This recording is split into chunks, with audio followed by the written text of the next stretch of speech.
Hello everyone, today I'll show you how to add an image watermark to a PDF file using PDF element. Open your PDF file.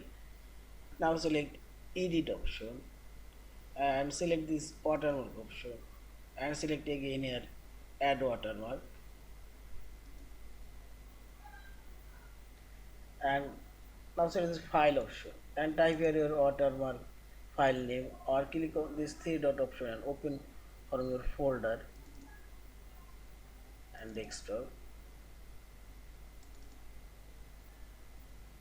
and show here externals and insert this watermark and open and this is the watermark showing here.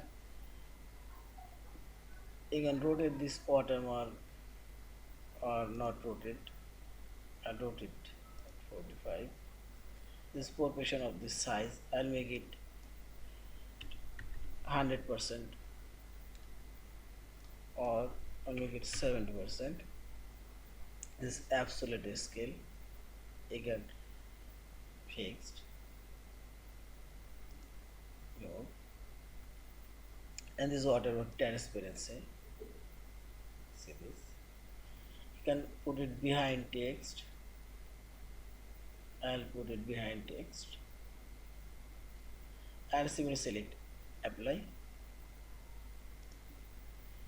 and see this arrange watermark now inserted all of these pages and finally select this file option, save or save as your PDF file.